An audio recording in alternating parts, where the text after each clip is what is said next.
Welcome to the deep dive. Today, we're unearthing a really compelling narrative.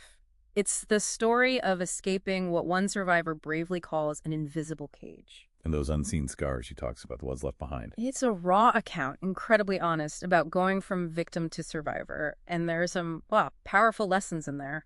Definitely. Our mission here is to try and understand how something that starts out like a storybook romance, how does that become a decade of gaslighting? Right, that constant psychological manipulation making you doubt everything. Exactly. Your memory, your sanity, Okay. plus the economic control of the psychological tactics.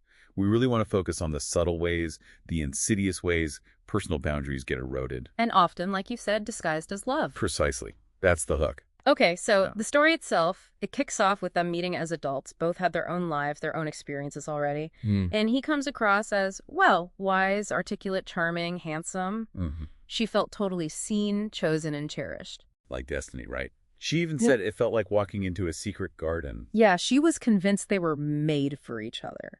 And it's so crucial to get her mindset then. She mentions being tired of always having to be the strong one, just deeply craving love. That makes sense, that vulnerability. It made her incredibly susceptible to this apparently perfect connection.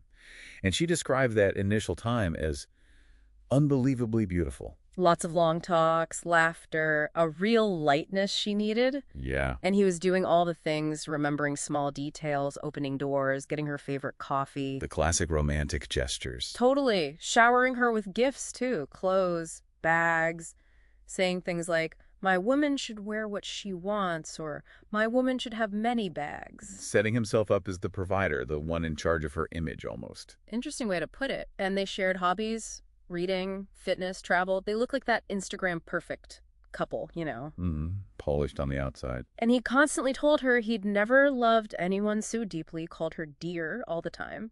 So this phase, it's often called love bombing. It's almost, well, it is a calculated strategy. Overwhelm with affection. To create that intense bond really fast. Exactly. It bypasses rational assessment, basically. It taps right into that deep desire for connection, makes someone believe they've found the one. And that becomes the lever for control later. Precisely. So the question isn't just, was it true love, but how did that manufactured intensity just disarm her critical thinking? And that's where the shift starts, subtly at first. Because she genuinely believed in this profound love, she started accepting seemingly gentle demands, like him saying, we are family, therefore we can have no secrets. Or, you are my only relative, I have no friends, you are my everything. Wow. Creating that immense pressure, that sense of being indispensable. Totally. But these kinds of declarations, they're not really about intimacy, are they? It's more like enforced closeness. Yeah. It weaponizes that desire for belonging, creates a false security while actually dissolving her boundaries, all under the guise of being so close. So he asks for her email password, says it's to help with your mail, Just help. and insisting the term dear be only for him, framing it as, their special thing. Making it unique, cutting off even casual uses with others. It's all about isolation and control, isn't it? Seems like it. So she goes along with these things, maybe tells herself they're small asks, but then the bank card incident happens. Ah, yes. This is pivotal. He gently suggested she change banks, said her current card wasn't good. And she initially refused. Yeah, instinctively.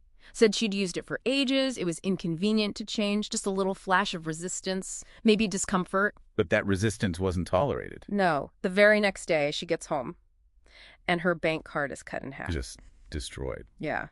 And her immediate reaction, understandably, is anger. This huge invasion of privacy. But he doesn't apologize. Not at all. He just calmly embraces her, says something like, this one doesn't work, I'll get you a new one tomorrow. Taking complete control. No discussion. Exactly. It wasn't just about the money or the card, was it? No.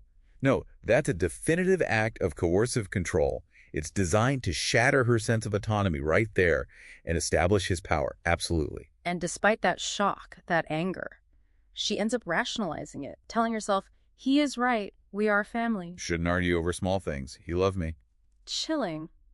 That love becomes the justification for giving up her boundaries. Her whole world starts being subtly rebuilt around him.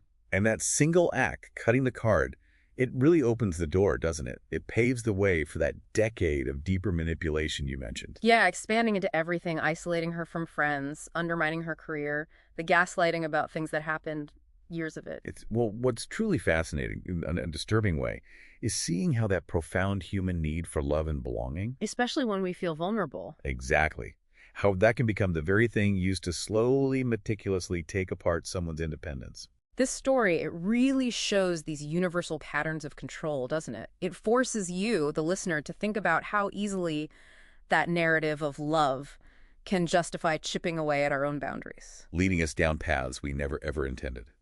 It's a stark reminder of how insidious this kind of manipulation can be. Yeah. And look, if you listening have walked a similar path, or maybe you know someone who has, please remember this. You are not alone. You are not crazy. And critically, you are always, always allowed to begin again, to reclaim your own story.